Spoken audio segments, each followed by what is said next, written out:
Good morning, welcome to V3 news లక్ష్యం సమాజహితం. ముందుగా paper ముచ్చట కార్యక్రమానికి స్వాగతం. ఈ రోజు మన ముందు విశ్వంబర, ఆంధ్రజ్యోతి, ఈనాడు, సాక్షి దినపత్రికలు.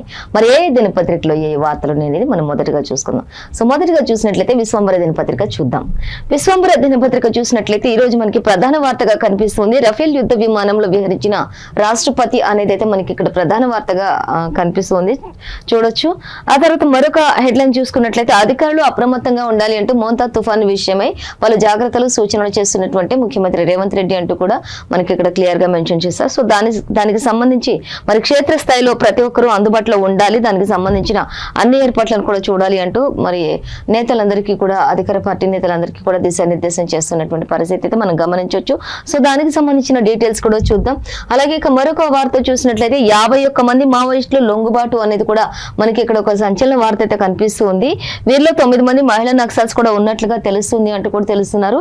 ఇక వీరిపై 66 లక్షల రివార్డు కూడా ఉంది అంటూ ఎస్పీ జితేంద్ర కుమార్ యాదవ్ తెలిపినట్లుగా మనం గమనించవచ్చు. సో దానికి సంబంధించిన మరి ఈ లొంగుబాటు అనే దానికి సంబంధించినటువంటి మావోయిస్టులు 51 మంది మావోయిస్టులు లొంగుబాటు అయ్యారు కాబట్టి దానికి సంబంధించినటువంటి మరిన్ని డీటెయిల్స్ కూడా మనం చూద్దాం. అలాగే మరొక హెడ్లైన్ చూసినట్లయితే మోంతా విజృంభణ అనేది ఎంత దారుణమైన పరిస్థితి నెలకొల్పిందనేది, ఎంత మరి అతలాకుతలం చేసేసింది రెండు తెలుగు రాష్ట్రాలను కూడా అంటూ మనకి ఇక్కడ ఇచ్చారు. సో దానికి సంబంధించినటువంటి మరిన్ని డీటెయిల్స్ కూడా మనం ఇప్పుడు చూద్దాం. ఇక హైదరాబాద్ లో మెక్డొనాల్డ్ జీసీసీ అనేది కూడా మనకి క్లియర్ గా మెన్షన్ చేశారు. సో మంత్రి దుద్దిల్ల శ్రీధర్ బాబు తెలంగాణ ప్రతిభపై విశ్వాసం, పాలనపై నమ్మకానికి ప్రత్యేకగా నిలిచింది అనే ఒక టాపిక్ ని కూడా తీసుకున్నారు. సో దానికి సంబంధించి కూడా మరిన్ని డీటెయిల్స్ మనం చూద్దాం. అలాగే ఇక బీహార్ లో బీజేపీ రిమోట్ కంట్రోల్ సర్కార్ అంటూ కూడా రాహుల్ గాంధీ చెప్తున్నటువంటి పరిస్థితి. రాహుల్ గాంధీ అగ్రనేత, కాంగ్రెస్ అగ్రనేత రాహుల్ గాంధీ వ్యాఖ్యానిస్తున్నారు. బీజేపీ నితీష్ కుమార్ ను వాడుకుంటోంది అంటూ కూడా చెప్తున్నటువంటి పరిస్థితి అయితే మనం గమనించవచ్చు అనేది అయితే మనకి ఇక్కడ క్లియర్ గా ఇచ్చారు. ఆ తర్వాత మరొక వార్త మనం చూసినట్లయితే బూటకపు హామీలతో కాంగ్రెస్ మోసం చేస్తుంది అనేది కూడా మనకి ఇక్కడ ఒక వార్త అయితే సంచలనంగా ఉంది, చూడొచ్చు. మనం దానికి సంబంధించి మరి అజారుద్దీన్ కు మంత్రి పదవి ఇచ్చారు, రేపే ఆయన ప్రమాణ స్వీకారం కూడా చేయబోతున్నారు అనేది కూడా మనకి ఇక్కడ క్లియర్ గా మెన్షన్ చేశారు. సో వాటన్నిటికి సంబంధించిన మరిన్ని డీటెయిల్స్ కూడా మనం ఇప్పుడు చూద్దాం. అలాగే మరొక హెడ్లైన్స్ చూస్తే బీజేపీకి సానుకూల వాతావరణం ప్రస్తుతం ఉంది అంటూ ఇక్కడ మరొక వార్త. అలాగే రేవంత్ రెడ్డిపై అల్మట్టి ఎత్తు పెంచడాన్ని ఆపాలి అంటూ ఇక్కడ కల్వకుంట్ల కవిత కూడా చెప్తున్నటువంటి పరిస్థితి. సో వాటన్నిటికి సంబంధించిన మరిన్ని డీటెయిల్స్ అన్ని కూడా ఇప్పుడు మనం 1 by 1 చూసుకుంటూ వద్దాం.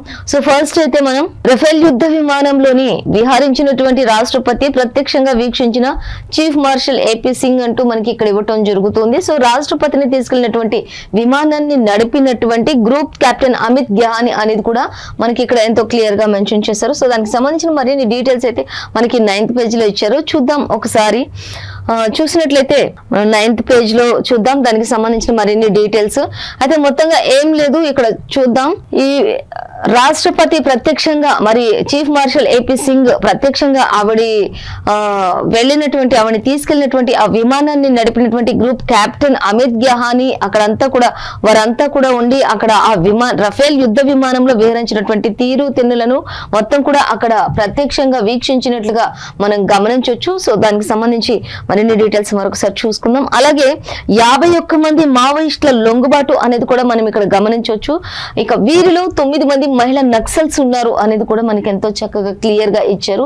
సో దానికి సంబంధించిన డీటెయిల్స్ ఇప్పుడు చూద్దాం. ఇక వీరిపై 66 లక్షల రివార్డు కూడా ఉంది. ఎస్పీ జితేంద్ర కుమార్ యాదవ్ ఈ విషయాన్ని మనకి వెల్లడిస్తున్నట్లుగా గమనించవచ్చు. అలాగే మావోయిస్టులకు మరో ఎదురు దెబ్బ తగిలిందని చెప్పొచ్చు. మొత్తంగా ఛత్తీస్గఢ్ లోని బీజాపూర్ జిల్లాలో 51 మంది మావోయిస్టులు పోలీసులు ఎదుట లొంగిపోయినట్లుగా మనం ఇక్కడ గమనించవచ్చు. అలాగే ఇంకా చూద్దాం, వీరిలో 9 మంది మహిళా నక్సల్స్ ఉన్నారని కూడా పోలీసులు తెలిపారు. వీరిపై 66 లక్షల రివార్డు ఉన్నట్లుగా ఎస్పీ జితేంద్ర కుమార్ యాదవ్ తెలిపారు. వీరందరూ కూడా మావోయిస్టు పార్టీ కంపెనీ వారు అంటూ కూడా నెంబర్ 1, 2, 5 1, 2, 5 ఇట్లా ఈ సభ్యులుగా ఉన్నారు అంటూ కూడా తెలిపారు. ఇక మిగిలిన మావోయిస్టులు కూడా జనజీవన స్రవంతిలో కలవాలని వారు కూడా కోరుకుంటున్నారు అనేది కూడా మనకి ఇక్కడ క్లియర్ గా మెన్షన్ చేశారు. సో వారందరికీ కూడా 66 లక్షల రివార్డును కూడా అందజేసినట్లుగా ఎస్పీ జితేంద్ర కుమార్ యాదవ్ తెలిపారు. మొత్తంగా అయితే 51 మంది మావోయిస్టులు లొంగుబాటు అంటూ కూడా మనకి ఇక్కడ ఇవ్వడం జరుగుతుంది. వారిలో 9 మంది మహిళలు కూడా ఉన్నారు అంటూ కూడా మనకి క్లియర్ గా మెన్షన్ చేసినట్లుగా గమనించవచ్చు. అలాగే ఇక ముంతాజ్ తుఫాన్ విషయానికి వచ్చినట్లయితే విజృంభణ సృష్టించింది అనేది అయితే మనకి ఎంతో క్లియర్ గా ఇక్కడ మనకి మెన్షన్ చేశారు. చిత్రంలో కూడా మనం గమనించవచ్చు. రోడ్లన్నీ కూడా చెరువులను తలపిస్తూ రహదారులన్నీ కూడా జలమయం అయిపోయాయి. అన్ని కూడా వెహికల్స్ కూడా మొత్తంగా సగం వరకు కూడా మునిగిపోయినటువంటి పరిస్థితి. ఎక్కడ చూసిన రోడ్లని కూడా గుంతలమయంగా ప్రజలందరూ కూడా బిక్కుబిక్కుమంటూ ఎవరు కూడా అసలు ఎప్పుడు రద్దీగా ఉండేటటువంటి ప్రాంతాలు కూడా చాలా శూన్యంగా కనిపిస్తూ ఉన్నాయి. అక్కడ ఒక మనిషి అక్కడ ఒక మనిషి వారు కూడా అతి భయంకరమైనటువంటి పరిస్థితిలో మరి వారు కూడా మరి ప్రాణాలు అరిచేతిలో పెట్టుకుని చూస్తున్నటువంటి పరిస్థితి సహాయం కొరకు. అలాగే మరి ఇంకా ఏమేమి జరిగినాయి అనేది మనం క్లియర్ గా చూస్తే ఇటు తెలంగాణలో అటు ఆంధ్రలో కూడా కుండపోత వర్షాలు కురిశాయని చెప్పేసి అయితే మనం గమనించవచ్చు. 2 తెలుగు రాష్ట్రాలు కూడా అల్లకల్లోలమయ్యాయని చెప్పుకోవచ్చు. 8 జిల్లాలకు ఆల్రెడీ రెడ్ అలర్ట్ జారీ చేసినట్లుగా కూడా తెలుస్తుంది. చూద్దాం. భారీగా చూసుకున్నట్లయితే వరంగల్ ఖమ్మం ప్రధాన రహదారులపైన ఎక్కువగా వరద నీరు చేరేసి అక్కడ ప్రజలందరినీ కూడా తీవ్ర ఇబ్బందులకు గురి చేసేసింది.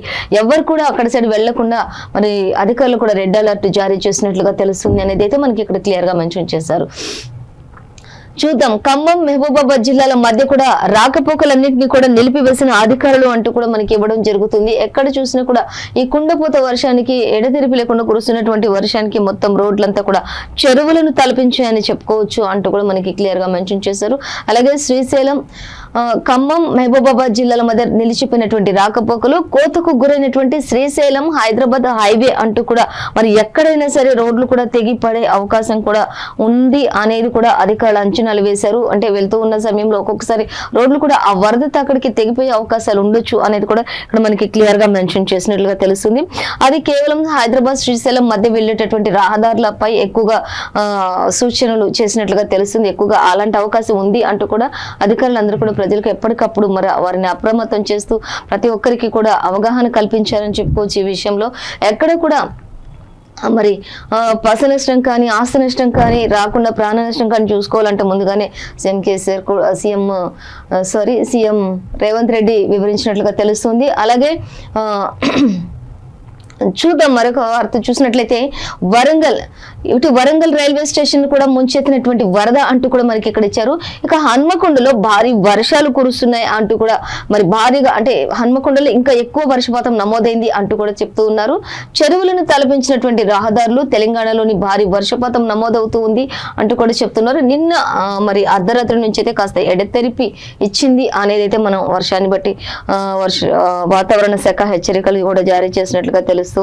సో మొత్తంగా అయితే ఎటువంటి ఆస్తి నష్టం కానీ ప్రాణ నష్టం కానీ ఏమీ జరగకుండా అయితే మెయిన్ గా కొన్ని జిల్లాలను అలర్ట్ అంటే మొత్తం ఒక 8 జిల్లాల వరకు కూడా రెడ్ అలర్ట్ జారీ చేసినట్లుగా తెలుస్తుంది. 2 తెలుగు రాష్ట్రాలు కూడా ఒకంత మరి వణికిపోయినటువంటి ప్రజలంతా కూడా వణికిపోయినటువంటి పరిస్థితి ముంతాజ్ తుఫాన్ వల్ల అనేది మనకి ఇక్కడ క్లియర్ గా మెన్షన్ చేశారు.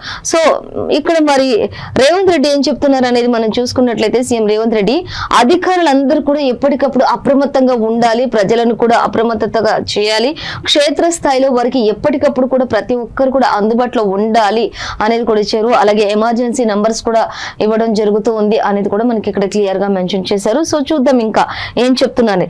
SDRF అలాగే NDRF బృందాలు అందరూ కూడా ఎప్పటికప్పుడు మరి సమన్వయం చేసుకుంటూ ఉండాలి ఒకరికొకరు అనేది కూడా అటు SDRF NDRF బృందాలన్నింటినీ కూడా అప్రమత్తం చేసుకున్నారు. అలాగే జిల్లా కలెక్టర్లకు ఆయా బృందాలకు కూడా తగిన మార్గదర్శకాలు వారంతా కూడా వహించాలి అనేది కూడా మనకి ఇక్కడైతే రేవంత్ రెడ్డి చెప్తున్నటువంటి విషయం మనం గమనించవచ్చు. అలాగే ఆయన చెప్తున్నారు, ఒకటే ప్రాణ నష్టం కానీ ఆస్తి నష్టం కానీ పశు నష్టం కానీ జరగకుండా ముందుగానే జాగ్రత్తలు వహించాలి అంటూ కూడా ఏ మాత్రం కూడా వీటిపై నష్టం వాటిల్లకుండా చూసుకోండి అంటూ కూడా రైతులు కూడా ఎవరు నష్టపోకుండా చూసుకోండి. ప్రాణ నష్టం ఆస్తి నష్టం పశు నష్టం రైతన్నలు కూడా ఎవరు నష్టపోకుండా వారికి కూడా ముందుగానే అన్ని జాగ్రత్తలు వివరించండి అంటూ పలు సూచనలు చేసినటువంటి పరిస్థితి అయితే మనం ఇక్కడ గమనించవచ్చు అనేది అయితే మనకి ఇక్కడ ఇచ్చారు. సో చూద్దాం. ఇంకా లోతట్టు ప్రాంతాల్లోని కుటుంబాలన్నింటినీ కూడా సహాయక శిబిరాలకు తరలించాలి అంటూ కూడా ముందుగానే చెప్తున్నారు. ఎక్కడైనా లోతట్టు ప్రాంతాలు ఉన్నట్లయితే వెంటనే అక్కడ ఏం జరుగుతుంది అనేది ముందుగానే అంచనా వేసి వారందరినీ కూడా మరి శిబిరాలకు అంటే సహాయక శిబిరాలు ఏవైతే ఉన్నాయో వారికి దగ్గరలో ఉన్నటువంటి సహాయక శిబిరాలకు తరలించాలి అనేది కూడా మనం ఇక్కడ గమనించవచ్చు. తరలించాలి అని చెప్తున్నటువంటి పరిస్థితిని గమనించవచ్చు. అలాగే నిండినటువంటి చెరువులు రిజర్వాయర్ల వద్ద ఇసుక బస్తాలను ముందుగానే సిద్ధంగా ఉంచాలి అంటూ కూడా చెప్తున్నారు. ఆ చెరువులు ఏవైతే ఉంటాయో నిండిన చెరువులు కానీ రిజర్వాయర్లు కానీ వాటి వద్ద ముందుగానే ఇసుక బస్తాలన్నింటినీ కూడా ముందుగానే సిద్ధంగా ఉంచుకోవాలి అంటూ కూడా అధికారులకు దిశానిర్దేశం చేశారు. వర్షపు నీరు నిల్వ ఉండి కొన్ని చోట్ల క్రిములు, దోమలు, కీటకాల వల్ల అనేక విష జ్వరాలు వచ్చే అవకాశం కానీ వ్యాధులు ప్రబలే అవకాశం కానీ ఉండొచ్చు. కాబట్టి అలాంటి నీరు నిల్వ ఉండకుండా ప్రజలు కూడా వారి ఇళ్ల దగ్గర చూసుకోవాల్సిన బాధ్యత కూడా ప్రజలపై ఉంది అంటూ కూడా ఆయన హెచ్చరికలు చేస్తున్నటువంటి పరిస్థితిని కూడా మనం గమనించవచ్చు. కాబట్టి పారిశుద్ధ్యం సిబ్బంది కూడా ఎప్పటికప్పుడు పారిశుద్ధ్య పనులు చేపట్టండి. మీకు అందుబాటులో ఉన్నంత వరకు కూడా ప్రజలకు ఎటువంటి వ్యాధులు ప్రబలకుండా ఎక్కడైనా నీరు నిల్వ ఉండే పరిస్థితులు ఉన్నట్లయితే పారిశుద్ధ్య సిబ్బంది అంతా కూడా ఎప్పటికప్పుడు పారిశుద్ధ్య పనులు చేపడుతూ ఉండాలి అంటూ కూడా ఆయన చెప్తున్నటువంటి పరిస్థితి. అలాగే వైద్య ఆరోగ్య శాఖ తగినంత వరకు మందులు ఏవైతే ఉన్నాయో వాటన్నింటినీ కూడా ముందుగానే సిద్ధంగా ఉంచుకోవాలి అంటూ కూడా మరి ప్రతి ఒక్కటి కూడా పిన్ టు పిన్ మెన్షన్ చేసినట్లుగా మనం గమనించవచ్చు సీఎం రేవంత్ రెడ్డి. అలాగే ఇటు వైద్యారోగ్య శాఖను, ఇటు పారిశుద్ధ్య పనులు చేసేటటువంటి వారిని, ఇటు కలెక్టర్లను, అటు ఎన్డీఆర్ఎఫ్, ఎస్డీఆర్ఎఫ్ బృందాలను అందరినీ కూడా ప్రతి ఒక్కరిని కూడా అప్రమత్తం చేస్తూ ఆదేశాలు జారీ చేసినట్లుగా మనం గమనించవచ్చు. కేవలం ఈ మోంతా తుఫాన్ కారణంగానే ఇవన్నీ కూడా ముందు జాగ్రత్తలుగా చెప్పినట్లుగా మనం చూడొచ్చు. అలాగే ఇంకా చూసినట్లయితే మనం ఇక అవసరమైన చోట్ల వైద్య శిబిరాలను కూడా ఏర్పాటు చేయండి అంటూ కూడా అధికారులకు ఆయన దిశానిర్దేశం చేశారు. మోంతా తుఫాను ప్రభావంపై ముఖ్యమంత్రి రేవంత్ రెడ్డి ప్రతిదీ ఆరా తీశారు, అధికారులకు ఆదేశాలు చేశారు అనేది కూడా మనకి ఇక్కడ క్లియర్ గా మెన్షన్ చేశారు. ఇక మోంతా తుఫాన్ ప్రభావంపై ముఖ్యమంత్రి రేవంత్ రెడ్డి అధికారులందరికీ బుధవారం అందరినీ కూడా కలిసి ఆయన ఆరా తీశారు. వరి కోతల సమయం కావడంతో పలు చోట్ల కళ్ళల్లో ధాన్యం ఆరబోసినటువంటి నేపథ్యంలో ఎటువంటి నష్టం వాటిల్లకుండా వారికి కూడా తగిన జాగ్రత్తలు తీసుకొని ఎప్పటికప్పుడు ప్రతి ఒక్కరి దగ్గర కూడా టర్బైన్ ఉండే విధంగా చూసుకోవాలి అంటూ కూడా ఆయన హెచ్చరికలు చేసినట్లుగా తెలుస్తుంది. ఇటు రైతుల విషయంలో కానీ, అటు సామాన్య ప్రజల విషయంలో కానీ, రైతుల విషయంలో కానీ, ఇటు పశు విషయంలో కానీ, అలాగే ఇంకా ప్రాణ నష్టం జరగకుండా, ఆస్తి నష్టం జరగకుండా ప్రతి దానిపైన కూడా అధికారులందరూ కూడా అప్రమత్తంగా ఉండాలి. క్షేత్రస్థాయిలో ప్రతి ఒక్కరు అందుబాటులో ఉండాలి అంటూ కూడా ఇటు ఎన్డీఆర్ఎఫ్ వారికి కానీ, అలాగే ఎస్డీఆర్ఎఫ్ బృందాలకు కానీ ప్రతి ఒక్కరిని కూడా ఆయన హెచ్చరించినట్లుగా ప్రతి ఒక్కరిని అప్రమత్తంగా ఉండాలి అనే విధంగా మనకి క్లియర్ గా మెన్షన్ చేశారు. సో మోంతా తుఫాన్ వల్ల ఎటువంటి ప్రాణ నష్టం కూడా జరగొద్దు అనేది ఆయన యొక్క ముఖ్య ఉద్దేశంగా ఇక్కడ మనం గమనించవచ్చు. సో మరొక వార్త చూస్తే హైదరాబాద్ లో మెక్డొనాల్డ్ జీసీసీ అంటూ మనకి ఇచ్చారు. తెలంగాణ ప్రతిభపై విశ్వాసం, పాలనపై నమ్మకానికి ప్రతీక అంటూ జీసీసీలకు రాజధానిగా హైదరాబాద్ నిలిచింది అనేది కూడా మనం ఇక్కడ గమనించవచ్చు. మెక్డొనాల్డ్ సంస్థ అమెరికా వెలుపల ఏర్పాటు చేసినటువంటి అతి పెద్ద కార్యాలయం కూడా ఇదే అంటూ కూడా మనకి మంత్రి దుద్దిల శ్రీధర్ బాబు అక్కడ వెళ్ళి ఆ యొక్క కార్యాలయాన్ని ప్రారంభోత్సవం కార్యక్రమంలోని మరి ఇక్కడ మనం చిత్రంలో గమనించవచ్చు. సో అతి పెద్ద జీసీసీలకు రాజధానిగా హైదరాబాద్ నిలిచింది అనేది కూడా మెక్డొనాల్డ్ సంస్థ అమెరికా వెలుపల ఏర్పాటు చేసిన కార్యాలయం ఇది అని కూడా చూడొచ్చు. అలాగే దానిలో డేటా డిజైన్ రంగాల్లో కూడా గ్లోబల్ హబ్ గా మారబోతుంది అనేది ఇచ్చారు. హైదరాబాద్ డేటా డిజైన్ రంగంలో గ్లోబల్ హబ్ గా ముఖ్యంగా ఎదిగింది అంటూ కూడా హైదరాబాద్ ఉద్దేశించి ఆయన చెప్తున్నారు. డిప్యూటీ సీఎం బట్టి విక్రమార్క మల్లు కూడా ఉన్నారు. పరిశ్రమ ఏర్పాటుకు తెలంగాణలోని అనువైన వాతావరణం కనిపిస్తుంది అంటూ కూడా మనకి ఇక్కడ ఇచ్చారు. అలాగే అన్ని రంగాలకు కూడా చెందినటువంటి కంపెనీలు తమ కార్యాలయ ఏర్పాటుకు సిద్ధంగా ఉన్నాయంటూ కూడా మనం ఇక్కడ గమనించవచ్చు. అలాగే తమ కార్యాలయాలన్నింటి ఏర్పాటుకు కూడా ముందుకు అన్ని రంగాలకు చెందినటువంటి కంపెనీలు కూడా తమ కార్యాలయాలు ఏర్పాటు చేయాలని చెప్పేసి ముందుకు వస్తున్నాయంటూ మంత్రి దుద్దిల శ్రీధర్ బాబు వివరించినట్లుగా మనం గమనించవచ్చు. సో మరొక వార్త చూద్దాం. విశ్వంబర దినపత్రికలో బూటకపు హామీలతో కాంగ్రెస్ మోసం, ప్రజలకు డబ్బులు ఇచ్చి ఓట్లు కొనుగోలు చేసే ప్రయత్నం చేస్తుంది అంటూ కూడా చెప్తున్నారు. వారిచ్చే ఓటుకు 2,000 తీసుకొని మిగతా 58,000 ఎప్పుడు ఇస్తారని ప్రజలు ప్రశ్నించాలి అంటూ కూడా చెప్తున్నటువంటి పరిస్థితి. అలాగే రాష్ట్రంలో ఏ ఒక్కరు కూడా సంతోషంగా లేరు ప్రజెంట్ ఉన్నటువంటి పరిపాలనలో. కానీ ప్రజెంట్ అయితే మరి ప్రజాపాలన చెప్పుకుంటున్నటువంటి కాంగ్రెస్ అంటూ కూడా ఇక్కడ ప్రతిపక్షాలు చెప్తున్నటువంటి పరిస్థితి. అలాగే రైతులు ధాన్యం, పత్తి కొనుగోలు చేసే పరిస్థితి అయితే అసలు ఎక్కడ కూడా కనిపించట్లేదు. మంత్రులు జూబ్లీ హిల్స్ లో గల్లీ లీడర్ల లాగా తిరుగుతున్నారే తప్ప పాలన అనేది ఎక్కడ కూడా జరగట్లేదు. పాలన అనేది దాన్ని పక్కన పెట్టేశారు అనేది కూడా మనకి ఇక్కడ గమనించవచ్చు. ఇక కాంగ్రెస్ చూసుకుంటే 12 నుంచి 13,000 దొంగ ఓట్లు సృష్టించినట్లుగా తెలుస్తుంది అనేది బీఆర్ఎస్ వర్కింగ్ ప్రెసిడెంట్ కేటీఆర్ వ్యాఖ్యలు అంటూ కూడా మనకి ఇక్కడ ఇవ్వటం జరుగుతుంది. ఇంకా అక్కడ ఉన్నటువంటి పరిస్థితి చూస్తే జూబ్లీ హిల్స్ లో ప్రజాపాలన పాలన అని చెప్పుకుంటూ గల్లీ లీడర్లలా తిరుగుతున్నది తప్ప పాలన నాయకుల్లాగా ఎక్కడ కూడా తిరిగినట్లుగా అంతే అనిపించట్లేదు అంటూ కూడా కేటీఆర్ వ్యాఖ్యానిస్తున్నటువంటి పరిస్థితి గమనించవచ్చు. ప్రజలందరూ కూడా ప్రతి ఒక్కరికి ఓటుకి 2,000 తీసుకుంటున్నారు, మిగతా 58,000 ఎప్పుడు ఇస్తారని కూడా మీరు ప్రశ్నించండి అంటూ కూడా చెప్తున్నటువంటి పరిస్థితి. ప్రజలందరికీ డబ్బులు ఇచ్చి ఓట్లు కొనుగోలు చేసే ప్రయత్నం కాంగ్రెస్ చేస్తుంది అనేది కూడా ఇక్కడ మనకి క్లియర్ గా మెన్షన్ చేశారు. ఇక అలాగే అజరుద్దీన్ కు మంత్రి పదవి, రేపు ప్రమాణ స్వీకారం, మంత్రివర్గ విస్తరణకు ఏఐసిసి గ్రీన్ సిగ్నల్, ముగ్గురికి మంత్రి పదవులు ఇచ్చేందుకు అవకాశం, ముస్లిం మైనార్టీ వర్గానికి చెందిన అజరుద్దీన్ కు మాత్రమే ఇవ్వాలని నిర్ణయం కూడా తీసుకున్నట్లుగా మనం ఇక్కడ గమనించవచ్చు. సో దీనికి సంబంధించిన మరిన్ని డీటెయిల్స్ కూడా మనకి సెకండ్ పేజ్ లో ఇచ్చారు. మెయిన్ అంటే అజరుద్దీన్ కి మంత్రి పదవి వచ్చిందనేది, రేపు ప్రమాణ స్వీకారం చేయబోతున్నారు అనేది అయితే మనకి క్లియర్ గా ఇచ్చేసారు. సో చూద్దాం మరొక వార్త. ఇక బీహార్ లో బీజేపీ రిమోట్ కంట్రోల్ సర్కార్ నడుస్తుంది అంటూ ఇక్కడ కాంగ్రెస్ అగ్రనేత రాహుల్ గాంధీ చెప్తున్నటువంటి పరిస్థితి. బీజేపీ నితీష్ కుమార్ ను వాడుకుంటోంది అంటూ కూడా చెప్తున్నారు. దేశ సంపద కొంతమంది సంపన్నుల చేతుల్లోకి వెళ్లిపోతుంది, కేంద్ర సామాజిక న్యాయానికి వ్యతిరేకంగా ప్రతిపక్షాలు పట్టుబట్టడం వల్లే మోడీ ప్రభుత్వం కులగణనకు అంగీకారం చేసింది అంటూ కూడా మనకి ఇక్కడ ఇవ్వడం జరుగుతుంది. అలాగే మహారాష్ట్ర, హర్యానాలో ఓట్ల చోరీ జరిగింది అనేది కూడా ఇక్కడ రాహుల్ గాంధీ చెప్తున్నటువంటి పరిస్థితి, కాంగ్రెస్ అగ్రనేత. ఇంకా చూద్దాం, బీహార్ లోను ఇది పునరావృతం అవుతుంది అంటూ కూడా చెప్తున్నటువంటి పరిస్థితి. మొత్తంగా చూస్తే బీహార్ లో బీజేపీ రిమోట్ కంట్రోల్ సర్కార్ నడుస్తుంది ఆ విధంగా అంటూ కూడా చెప్తుంది. దేశ సంపద కోసం కొంతమంది సంపన్నుల చేతుల్లోకి వెళ్లిపోతుంది దేశ సంపద అంతా కూడా చెప్తున్నారు. బీజేపీ నితీష్ కుమార్ ను వాడుకుంటుంది అంటూ కూడా చెప్తున్నటువంటి పరిస్థితి అయితే మనం గమనించవచ్చు అనేది ఇక్కడ మనం క్లియర్ గా చూడొచ్చు. అలాగే మరొక వార్త చూస్తే, బీజేపీకి సానుకూల వాతావరణం, జూబ్లీ హిల్స్ లో పార్టీ విజయం కోసం కృషి చేయాలి అంటూ మోడీ ప్రభుత్వం అభివృద్ధి సంక్షేమ పథకాలు గడప గడపకు చేరేలా ప్రచారం చేయాలంటూ బీజేపీ చీఫ్ రామచంద్రరావు వ్యాఖ్యానిస్తున్నారు. ఆయన చెప్తున్నారు, మరి నేతలందరికీ దిశానిర్దేశం చేస్తున్నటువంటి పరిస్థితి. గడప గడపకు బీజేపీ చేసినటువంటి యొక్క అభివృద్ధి పనులన్నింటినీ కూడా చేర్చాలి, ఆ బాధ్యత మీపై ఉంది అంటూ కూడా ప్రతి ఒక్కరిని కూడా ఆయన ముందుకు నడిపిస్తున్నటువంటి పరిస్థితి. బీజేపీ చీఫ్ రామచంద్రరావు అలాగే ప్రతి ఒక్కరూ పార్టీ విజయం కోసం కృషి చేయాలి ఖచ్చితంగా అంటూ కూడా చెప్తున్నటువంటి పరిస్థితి. ప్రజలకు పూర్తి అవగాహన కల్పించాలి బీజేపీ అంటే ఏంటి అనేది అంటూ కూడా ఆయన చెప్తున్నటువంటి పరిస్థితి మనం గమనించవచ్చు. అలాగే ఇక ఇక్కడ చూసినట్లయితే రేవంత్ రెడ్డి ఆల్మట్టి ఎత్తు పెంచడాన్ని ఆపాలి అంటూ ఇక్కడ కవిత చెప్తున్నటువంటి పరిస్థితి. తెలంగాణ జాగృతి అధ్యక్షురాలు కవిత మాట్లాడుతున్నటువంటి పరిస్థితి. మొత్తంగా అయితే రేవంత్ రెడ్డి ఆల్మట్టి ఎత్తు పెంచడాన్ని ఆపాల్సిందే, ఎందుకంటే ఎత్తు పెరిగితే ఇక కృష్ణా జలాల్లో అక్కడ ఉన్నటువంటి కాలువల్లో క్రికెట్ ఆడుకోవాల్సిందే తప్ప అంతకుమించి ఏం చేసేది ఉండదు అనేది అయితే అక్కడ మనకి క్లియర్ గా మెన్షన్ చేశారు. సో ఖచ్చితంగా ఇది రేవంత్ రెడ్డి ఆల్మట్టి ఎత్తు పెంచడాన్ని ఆపకపోతే మాత్రం అక్కడ జరిగే పరిస్థితి ఏంటి అనేది కూడా ముందుగానే అంచనా వేశారు. ఎత్తు పెరిగితే ఖచ్చితంగా కృష్ణా కాలువలో క్రికెట్ మ్యాచ్ ఆడుకోవాల్సిందే, చుక్క నీరు కూడా అక్కడ రాదు అంటూ రైతులంతా లబోదిబం అంటున్నారు అంటూ కూడా రైతులు ఇబ్బందులు పడతారు అంటూ కూడా ఇక్కడ జాగృతి అధ్యక్షురాలు కవిత చెప్తున్నటువంటి పరిస్థితి మనం గమనించవచ్చు. ఇక ప్రజల సహకారంతో జాగృతిని నిర్మించుకున్నా అంటూ కూడా ఆవిడ చెప్తున్నటువంటి పరిస్థితి తెలంగాణ జాగృతి అధ్యక్షురాలు.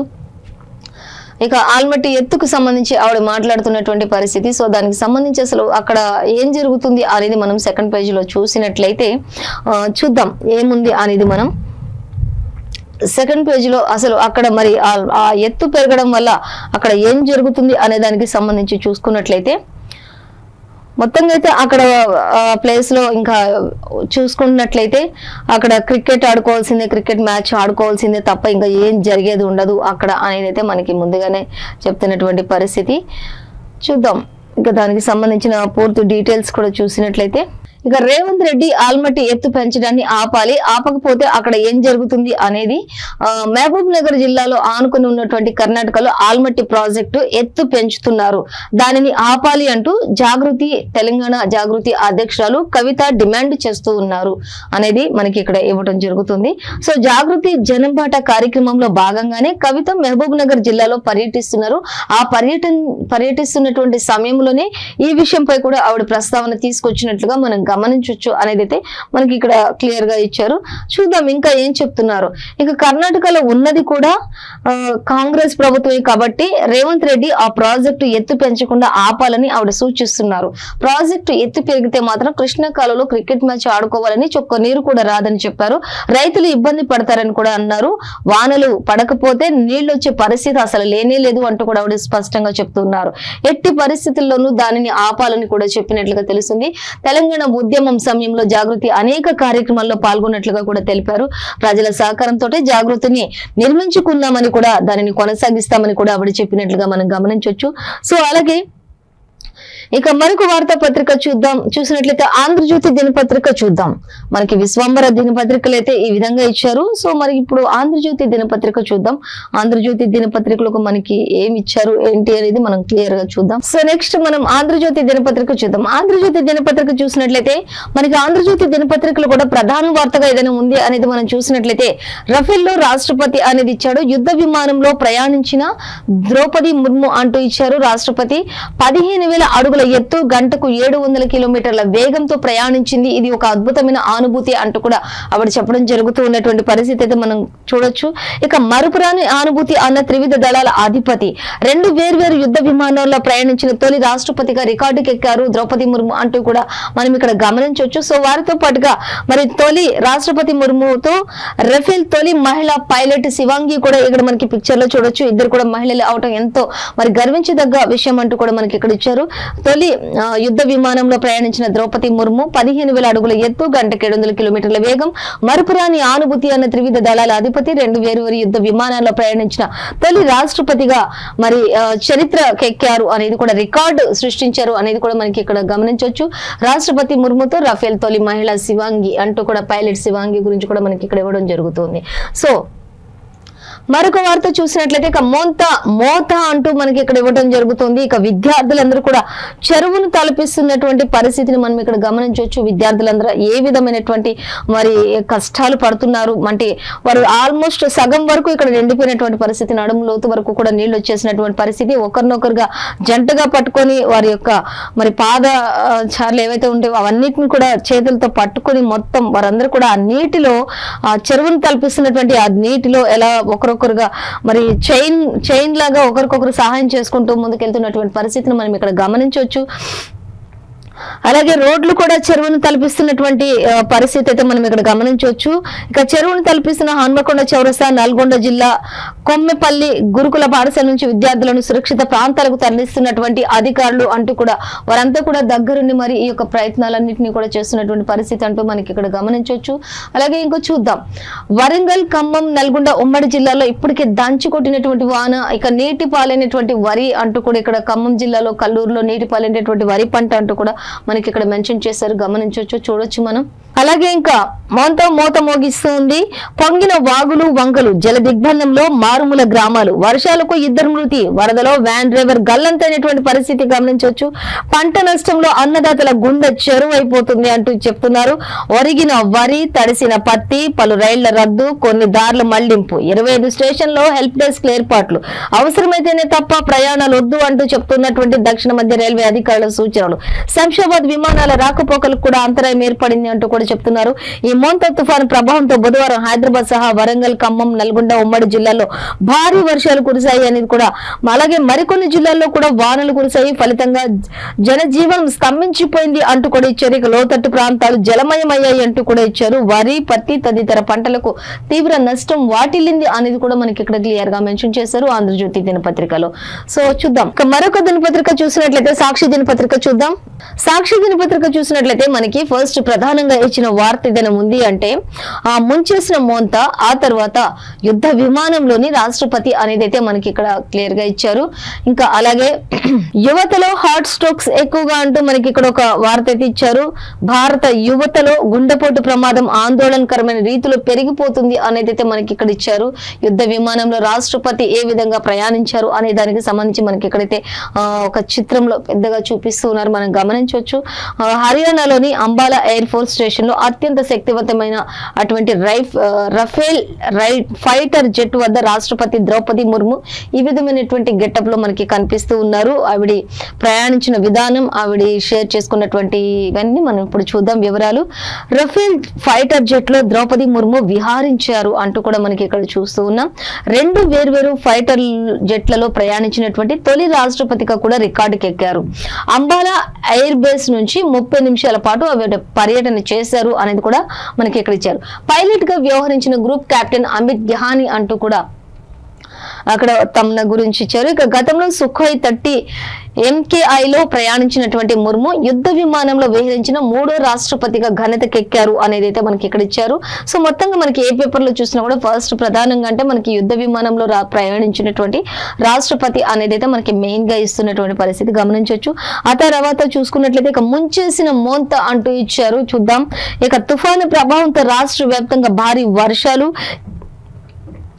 29 ప్రాంతాల్లో అతి భారీ వర్షాలు నమోదు, 105 ప్రాంతాల్లో 10 సెంటీమీటర్ల కంటే ఎక్కువ వర్షపాతం నమోదైంది.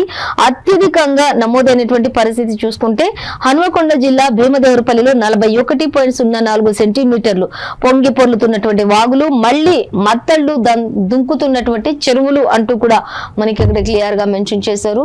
ఇక చేతికొచ్చినటువంటి పంటలు నీటి పాలు అంటూ అన్నదాతలు గగ్గోలు పెడుతున్నటువంటి పరిస్థితి అంటూ కూడా చెప్తూ ఉన్నారు. కాబట్టి ప్రభుత్వం ఖచ్చితంగా మమ్మల్ని ఆదుకోవాలి, లేకుంటే మాకు చావే శరణ్యం అన్న విధంగా వారంతా కూడా రోధిస్తున్నటువంటి తీరు పలువురిని కంటతడి పెట్టిస్తుంది అంటూ కూడా చెప్తున్నటువంటి పరిస్థితి. చేతికొచ్చిన పంటలన్నీ కూడా నీటి పాలైపోయినటువంటి పరిస్థితి గమనించవచ్చు. అన్నదాతలంతా కూడా మరి గగ్గోలు పెడుతున్నటువంటి పరిస్థితి. నాగర్ కర్నూలు, ఉమ్మడి వరంగల్ జిల్లాల్లో అతలాకుతలమవుతున్నటువంటి పరిస్థితి. రోడ్లపై వాహనాలన్నీ కూడా బంద్ అయిపోయినాయి, నిలిచిపోయినటువంటి రైళ్ల రాకపోకలు. సూర్యాపేట జిల్లాలో చెట్టు కూలి రోడ్డుపై వెళ్తున్నటువంటి ఒక వ్యక్తి, సాధారణ వ్యక్తి రోడ్డుపై వెళ్తూ ఉండగానే చెట్టు కూలటంతో అక్కడికక్కడ ఆ వ్యక్తి మృతి చెందినట్లుగా కూడా మనకి ఇక్కడ గమనించవచ్చు. కాబట్టి చెట్లు కూలిపోతున్నాయనే అనుమానం ఉన్న చెట్ల దగ్గరలో కూడా ఉండొద్దు, నిల్చోవద్దు అని కూడా అధికారులు ఎప్పటికప్పుడు హెచ్చరికలు జారీ చేస్తూనే ఉన్నారు. సో బాధ చెరడుగా నడుచుకుంటూ వెళ్తున్నటువంటి వ్యక్తిపై ఒక రోడ్డుపై ఉన్నటువంటి ఒక చెట్టు కూలి ఆ వ్యక్తి అక్కడికక్కడే మృతి. అలాగే ఇంకా నేడు రేపు కూడా పలు జిల్లాల్లో భారీ వర్షాలు కురిసే అవకాశం అయితే ఉంది అంటూ కూడా వాతావరణ శాఖ హెచ్చరికలు జారీ చేస్తున్నటువంటి పరిస్థితి. అలాగే వరంగల్, హన్మకొండ, మహబూబాబాద్, జనగామకు రెడ్ అలర్ట్ జారీ చేసినట్లుగా కూడా మనం గమనించవచ్చు. మొంత అయితే ప్రజలందరినీ ఒకంత ఇబ్బందులకు గురి చేస్తుందని చెప్పుకోవచ్చు. అలాగే ఇక మరొక వార్త చూద్దాం. రైతులకు నష్టం జరగొద్దు అంటూ కూడా మనం ఇక్కడ గమనించవచ్చు. మోంతా తుఫాన్ నేపథ్యంలో అధికారులకు సీఎం రేవంత్ రెడ్డి సూచన. పత్తి, ధాన్యం విక్రయ కేంద్రాలు అన్ని ఏర్పాట్లు చేయాలి. రైలు ప్రయాణికులకు కూడా ఇబ్బంది లేకుండా ప్రత్యామ్నాయ ఏర్పాట్లు చేయాలి. అధికారులు క్షేత్రస్థాయిలో అందుబాటులో ఉండాలి అంటూ కూడా ఆదేశాలు జారీ చేసినట్లుగా తెలుస్తుంది. సో ఇక మరొక వార్త చూద్దాం. చూసినట్లయితే మనం ఫస్ట్ ఇక్కడ మనం చూసినప్పుడు యువతలో హార్ట్ స్ట్రోక్స్ ఎక్కువగా వస్తున్నాయి అనేది మనం గమనించినట్లయితే భారత యువతలో గుండెపోటు ప్రమాదం ఆందోళనకరమైన రీతిలో పెరుగుతోంది. ప్రస్తుతం 45 ఏళ్ల లోపు వారు 15 నుంచి 20% మంది గుండెపోటుకు గురవుతున్నారు. భారత్ లో ఏటా 15 నుంచి 18 లక్షల స్ట్రోక్ కేసులు నమోదవుతున్నాయి అనేది అయితే మనకి ఇక్కడ క్లియర్ గానే ఇచ్చారు. దానిని మనం చూసుకోవచ్చు. ఇక వివరాలు 14th లో క్లియర్ గా ఇచ్చారు, మనం గమనించవచ్చు. దానికి కావాల్సినటువంటి జాగ్రత్తలు, తీసుకోవాల్సినటువంటి జాగ్రత్తల గురించి. అలాగే ఇక చూద్దాం మరొక వార్త చూసినట్లయితే నెక్స్ట్ మనం చూద్దాం ఈనాడు దినపత్రిక చూద్దాం. ఈనాడు దినపత్రిక చూసినట్లయితే మనకి విశ్వంబర, ఆంధ్రజ్యోతి, సాక్షిలో అయితే మనకి మెయిన్ మోంతా తుఫాన్ గురించి ఇచ్చారు. సో మనకి ఈనాడులో కూడా యాజ్ ఇట్ ఈస్ గా మోంతా తుఫాన్ ప్రభావం ఏకధాటిగా ఇక దానికి సంబంధించి ఇక్కడ విద్యార్థులందరూ కూడా మరి ఏ విధంగా వారిని అధికారులు బయటకు తీసుకువెళ్తున్నారు అనేది అయితే మనకి ఇక్కడ గమనించవచ్చు. చూద్దాం. ఈ విధంగా మరి వారిని హాస్టల్ నుంచి విద్యార్థులందరినీ కూడా అధికారులు ఎక్కడ చూసినా మొత్తం కూడా ఒక చెరువును తలపిస్తున్నటువంటి రహదారులు ఇవన్నీ కూడా అనేది మనకి ఇక్కడ ఇవ్వచ్చు. నల్గొండ జిల్లా దేవరకొండ మండలంలో ఇది కొమ్మేపల్లి గిరిజన బాలుర గురుకుల పాఠశాల ఏదైతే ఉందో ఆ బాలుర పాఠశాల యొక్క వరద ముంచెత్తడంతో విద్యార్థులందరూ కూడా సురక్షితంగా వాళ్ళందరినీ కూడా పోలీసు పహారాతోటి అక్కడ అందరూ అధికారులు కూడా ఉండి విద్యార్థులందరినీ కూడా చాలా జాగ్రత్తగా వారిని సురక్షిత ప్రాంతాలకు తరలిస్తున్నటువంటి ఆ యొక్క పరిస్థితిని మనం చూడొచ్చు. అలాగే ఇంకా చూసినట్లయితే ఏకధాటిగా కురిసినటువంటి వర్షం అంటూ కూడా మనకి ఇక్కడ ఇచ్చారు. ఏకధాటిగా వాన అంటూ ఇచ్చారు. దిశ మార్చుకుని రాష్ట్రంపై విరుచుకుపడిన మోంతా తుఫాను అంటూ అసలు ఈ మోంతా అనేది ఏ దిశలో ఎటువైపు నుంచి ఎటువైపు ప్రయాణిస్తుంది అనేది కూడా చెప్పడం అధికారులకు ఒకంత కష్టంతో కూడుకున్న పని అంటూ కూడా చెప్తూ ఉన్నారు. ఎందుకంటే ఇది ఒక మోంతా అంటే ఒక మోతం ముగిసు అసలు దాని దిశ ఎప్పటికప్పుడు ఎటు నుంచి ఎటు వస్తుంది అనేది కూడా తిక్కగా అని చెప్పుకోవచ్చు. చూడాలంటే ఎటు నుంచి ఎటు వెళ్తుంది, ఇది దిశ ఎటు మారుస్తుందని కూడా తెలియకుండా అధికారులు కూడా మరి మభ్య పెడుతున్నటువంటి పరిస్థితి అని చెప్పుకోవచ్చు ఈ మోంతా వాన. అలాగే దిశ మార్చుకుని రాష్ట్రంపై విరుచుకుపడుతుంది. ఏ టైంలో ఎక్కడ ఎటు మార్చుకుంటుంది దిశ అనేది కూడా తెలియట్లేదు. ఈ తుఫాను అంటూ ఇచ్చారు. ఉమ్మడి వరంగల్, నల్గొండ, మహబూబ్ నగర్లలో కుంభవృష్టి. హన్మకొండ జిల్లాలో భీమదేవరపల్లిలో రికార్డు స్థాయిలో 41.2 సెంటీమీటర్ల వర్షపాతం నమోదైనట్లుగా తెలుస్తుంది అంటూ కూడా మనకి ఇక్కడ ఇవ్వటం జరుగుతుంది. అలాగే ఇక జంట నగరాలను ముంచెత్తినటువంటి వర్షం, అనేక జిల్లాల్లో కూలిన ఇళ్లు, చెట్లు అంటూ కూడా మనకి ఇక్కడ ఇచ్చారు. ఇక ఉప్పొంగిన వాగులు, ఒకరు మృతి అంటూ ఇచ్చారు, మరొకరు గల్లంతు అంటూ కూడా ఇవ్వటం జరుగుతుంది. సో చూద్దాం. పలు జిల్లాల్లో విద్యా సంస్థలకు సెలవులు ప్రకటించిన ప్రభుత్వం. నీట మునిగిన పంటలు, ధాన్యాన్ని ముంచెత్తిన నీరు, అన్నదాత కంట కన్నీరు, స్టేషన్లలో నిలిచిన రైళ్ల రాకపోకలు, రైళ్లు దారి మళ్లింపు చేసినప్పటికీ కూడా భయానకంతో కొన్ని రైళ్లు అక్కడే నిలిచిపోయినటువంటి పరిస్థితి. ఇక నేడు పలు జిల్లాలకు రెడ్ అలర్ట్ జారీ చేసినట్లుగా కూడా గమనించవచ్చు అంటూ కూడా మనకి ఇవ్వడం జరుగుతుంది. సో ఇంకా అలాగే ఖమ్మం జిల్లాలోని నిమ్మవాగులో కొట్టుకుపోతున్నటువంటి ఒక వ్యాన్ అంటూ కూడా మనకి ఇక్కడ ఇచ్చారు. అంతర్చిత్రంలో గల్లంత్ అనేటువంటి ఒక డ్రైవర్ అనేది కూడా మనకి ఇక్కడ ఇవ్వడం జరుగుతుంది. సో అప్పటికి చెప్తూనే ఉన్నారు, మరి ఇలాంటి ప్రయత్నాలు ఏవి చేయకండి అని అధికారులు ఎప్పటికప్పుడు చెప్తూనే ఉన్నారు. అయినప్పటికీ కూడా మరి ఒక వ్యాన్ అయితే మనం ఇక్కడ చూడొచ్చు ఆ నీటిలో ఎలా పడిపోయిందో. ఖమ్మం జిల్లాలోని నిమ్మవాగులో కొట్టుకుపోతున్నటువంటి వ్యాన్ అనేది కూడా మనకి ఇక్కడ క్లియర్ గా ఇచ్చారు. సో దానికి సంబంధించి డీటెయిల్స్ కూడా మనం చూద్దాం. ఇక అలాగే ఊహించిన రీతిలో తీవ్ర తుఫాను మోంతా తెలంగాణపై విరుచుకుపడింది. ఏకదాటి భారీ వర్షాలతో ఉత్తర దక్షిణ తెలంగాణ జిల్లాలను అతలకుతలం చేసేసింది ఈ మోంతా తుఫాన్. చాలా జిల్లాల్లో మంగళవారం రాత్రి నుంచి బుధవారం సాయంత్రం వరకు కూడా వదలకుండా వర్షం కురుస్తూనే ఉంది. వాగులు, ఊళ్ళు ఒక్కటయ్యాయి అంటూ కూడా, వాగులు ఏ విధంగా అయితే ఉంటాయో ఊరు కూడా అలాగే ఉండిపోయింది. అంటే వాగేదో ఊరేదో కూడా తెలియని పరిస్థితిలో సమానంగా మరి అంతగా వర్షపాతం నమోదయ్యి ఆ విధంగా చెరువులను తలపించి వాగులను తలపించేటటువంటి పరిస్థితి అక్కడ జిల్లాలో నెలకొంది అనేది అయితే మనకి ఇక్కడ గమనించవచ్చు. ఇక రహదారులు కూడా ఏరులై సెలయేర్లై పారుతున్నాయి. కొన్ని జిల్లాల్లో వాహనాలు కొట్టుకుపోయాయి అంటూ కూడా ఇచ్చారు. ఇళ్లు, చెట్లు కూలిపోయాయి. కొన్ని చోట్ల గ్రామాలను వరద ముంచెత్తింది. మంగళవారం రాత్రి ఏపీలో తీరం దాటిన తుఫాను అనూహ్యంగా మళ్లీ తెలంగాణ వైపుగా దిశ మార్చుకోవడంతో రాష్ట్రంలో జనజీవనం స్తంభించిపోయింది. అసలు ఎప్పుడు ఎక్కడ ఏ విధంగా తన దిశను మార్చుకుంటుందో కూడా తెలియనటువంటి మోంతా తుఫాన్ అంటూ కూడా అధికారులు వివరించడం జరుగుతుంది, వాతావరణ శాఖ అధికారులు. అలాగే అనూహ్యంగా చూసుకుందాం. ఇంకా చూసినట్లయితే వాతావరణ శాఖ అంచనాల ప్రకారం ఈ తుఫాను కోస్తాంధ్ర నుంచి ఛత్తీస్గఢ్ వైపు వెళ్ళాలి, ఒడిశాల వైపు వెళ్తుందని చెప్పి భావించారు. కానీ అందుకు భిన్నంగా మళ్ళీ తెలంగాణ వైపుగా వచ్చింది అనేదైతే మనకు అందుకు భిన్నంగా బుధవారం ఉదయం తర్వాత క్రమంగా దిశ మార్చుకుని ఉత్తరాంధ్ర తెలంగాణ సరిహద్దుల మీదుగా మళ్ళీ ఛత్తీస్గఢ్ వైపు కదులుతుంది. ఈ ప్రభావంతో కురిసిన వర్షాలకు హన్మకొండ, వరంగల్, సిద్దిపేట, యాదాద్రి, భువనగిరి, జనగామ, మహబూబాబాద్, నల్గొండ, సూర్యాపేట జిల్లాలు వణికిపోయాయి ఒక్కసారిగా అనేది కూడా మనకి ఇక్కడ ఇచ్చారు. అలాగే బుధవారం సాయంత్రానికి కొంత బలహీనపడినటువంటి తుఫాను వాయుగుండంగా మారింది మళ్ళీ అంటూ కూడా ఇచ్చారు. గురువారం సాయంత్రం వాయుగుండం పూర్తిగా బలహీనపడే అవకాశాలు ఉన్నట్లుగా అంచనా వేస్తున్నారు వాతావరణ శాఖ అధికారులు అనేది కూడా మనం గమనించవచ్చు. సో ఈ యొక్క వర్షపాతం నమోదు కారణంగానే అనేక చోట్ల మరి కొన్ని చెట్లు విరిగి పడటం, కొన్ని భవనాలు కూలిపోవటం, అలాగే వాగులో కొన్ని ఇలాంటి వ్యాన్లు ఏవైతే ఉన్నాయో మరి భయంకరమైనటువంటి వరద పరిస్థితుల్లో కూడా వెళ్ళొద్దని అధికారులు చెప్పినప్పుడు కూడా వెళ్తూ ఉన్నారు. సో ఈ ఖమ్మం జిల్లాలో నిమ్మవాగులో ఈ కొట్టుకుపోయిన వాగు, దానిలో గల్లంతైనటువంటి డ్రైవర్ అంటూ కూడా మనకి ఇవ్వడం జరుగుతుంది. సో అలాగే మరొక వార్త చూద్దాం. నీట ముంచేసిన మోంతా. ఉమ్మడి నెల్లూరు, ప్రకాశం, పల్నాడు, గుంటూరులో అతి భారీ వర్షాలు. వేరు గఠంలో 6 మృతి చెందారు, 2 గల్లంతయ్యారు అంటూ కూడా మనకి ఇవ్వడం జరుగుతుంది. సో అలాగే మరొక వార్త మనం చూసినట్లయితే ఇక్కడ సీఎం రేవంత్ రెడ్డి చెప్తూ ఉన్నారు, అప్రమత్తంగా ఉండండి, ధాన్యం, పత్తి కొనుగోలు కేంద్రాల్లో తగిన ఏర్పాట్లు చేయండి అంటూ, ప్రయాణికులకు కూడా ఇబ్బందులు కలగనీయొద్దు అంటూ కూడా చెప్తున్నారు. లో లెవెల్ బ్రిడ్జిలు, కాజ్వేలపై కూడా రాకపోకలు నిషేధించేసేయండి అంటూ కూడా ఎప్పటికప్పుడు అధికారులను ఉద్దేశించి ఆయన చెప్తూనే ఉన్నారు. ఎవరికి వారితో వీడియో కాన్ఫరెన్స్ లో అందరితో మాట్లాడుతూనే ఉన్నారు అంటూ కూడా మనకి ఇక్కడ ఇచ్చారు. అలాగే అధికారులకు ముఖ్యమంత్రి రేవంత్ రెడ్డి ప్రతి మోంతా తుఫాన్ ప్రభావంపై సీఎం ఎప్పటికప్పుడు ఆరా తీస్తూ ఉన్నారు అనేది కూడా మనకి ఇక్కడ క్లియర్ గా మెన్షన్ చేశారు. సో గమనిద్దాం ఇంకా మరొక వార్త. 137 రైళ్లు రద్దు చేశారు, 30 దారి మళ్లించారు అంటూ ఇచ్చారు. డోర్నకల్ స్టేషన్ లో ట్రాక్ పైకి నీళ్లు వచ్చేసాయి. సాయంత్రానికి రైళ్లు పునరుద్ధరణ. బస్సు సర్వీసుల పైన కూడా వర్షాల ప్రభావం పడుతుంది అనేది కూడా మనకి ఇక్కడ ఇవ్వడం జరుగుతుంది. సో అలాగే దానికి సంబంధించిన మరిన్ని డీటెయిల్స్ సెకండ్ పేజీలోనే గమనించవచ్చు.